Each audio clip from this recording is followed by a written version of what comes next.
cela a commencé sur les rives d'un lac asséché. C'était au complexe militaire de China Lake. Avec un spectacle d'un autre monde. Un célèbre astronaute de la NASA croit en l'existence des soucoupes volantes. Et il doit convaincre un monde incrédule. Mais pour lui, le mystère a réellement commencé. C'est l'une des histoires les plus crédibles racontées par un témoin extrêmement fiable au sujet d'extraterrestres.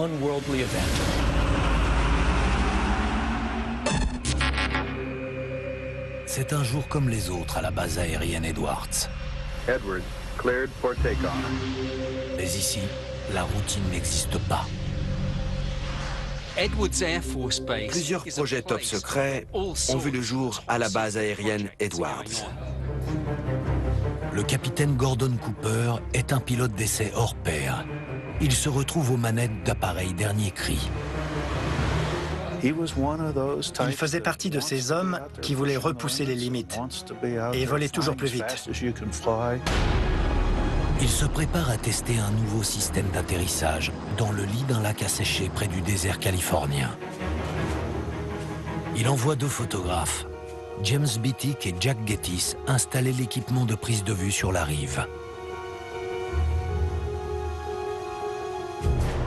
Alors que les 2 hommes s'affairent, quelque chose attire leur attention. Ils ont vu un engin volant inhabituel qui s'approchait depuis l'autre côté du lac. Ils se sont mis à le filmer parce qu'ils ne le reconnaissaient pas.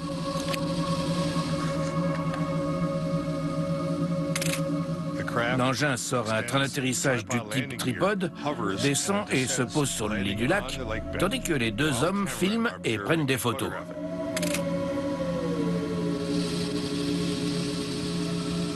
Ils s'approchent à pied.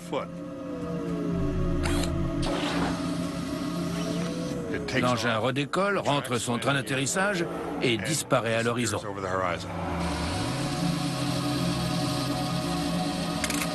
Les 2 hommes qui ont tout filmé partent immédiatement avertir Gordon Cooper.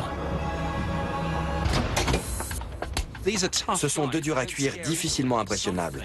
Mais là, il s'est passé quelque chose. Quelque chose qui sort de l'ordinaire. D'abord sceptique, Gordon Cooper se ravise quand il voit les négatifs. Il les envoie par coursier à Washington avec un rapport complet. Le tout dans une boîte scellée. On ne retrouvera jamais le film en question. 2 questions se posent. Qu'est-ce que ces hommes ont vu? Et où est passé le film? Jim Oberg a lu le rapport dans le fameux projet Livre bleu. Cette enquête de l'armée américaine recense plus de 12 000 observations d'OVNI.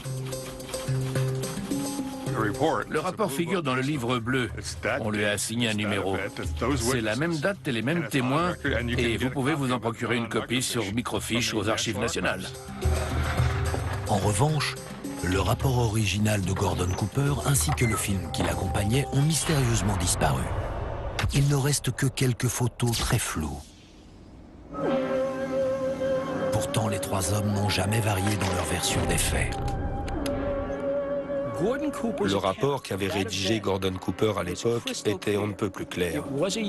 Un ovni s'est posé, il a pu être filmé, des gens des services secrets sont venus récupérer la pellicule et on a conseillé à tout le monde, en employant la menace, de ne plus jamais en parler.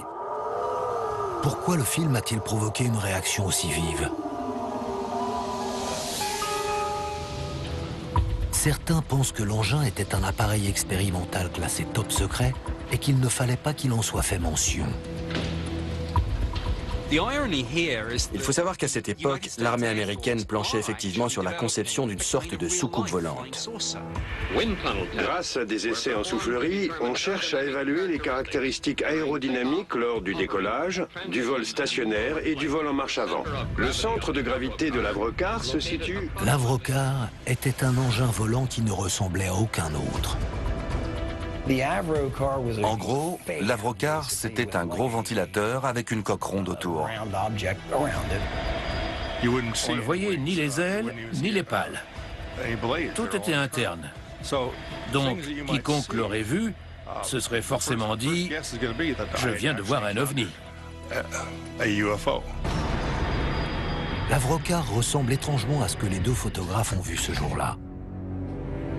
Ce pourrait être l'explication la plus plausible.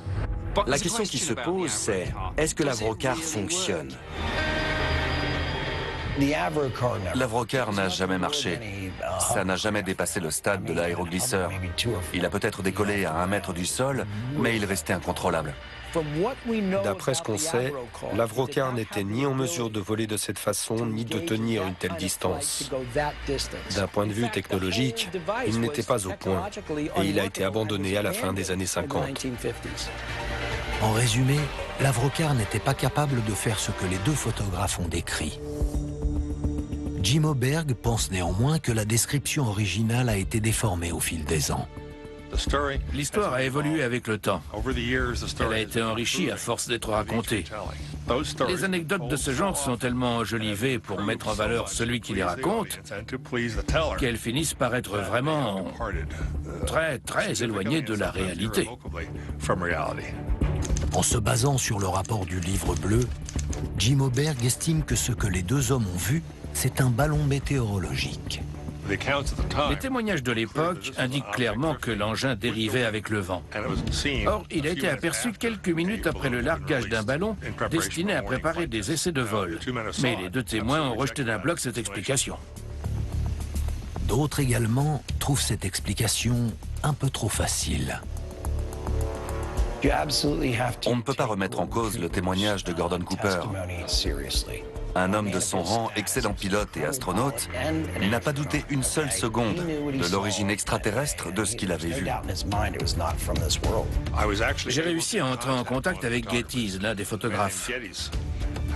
Il a reconnu que Cooper n'avait pas été témoin de la chose. Il n'était même pas présent sur la base à ce moment-là. Enfin, si, mais il n'était pas avec eux. C'est Cooper qui, par la suite, a raconté avoir vu une chose dont il avait seulement entendu parler. Tout cela ne change rien au fait que Jack Gettys a vu quelque chose d'inexplicable. À moins que le gouvernement, et par là j'entends l'armée, reconnaisse qu'un engin extraterrestre a bel et bien atterri sur la base Edwards et qu'il y a bien eu un film, et à moins qu'elle nous fournisse le rapport original, le mystère restera entier.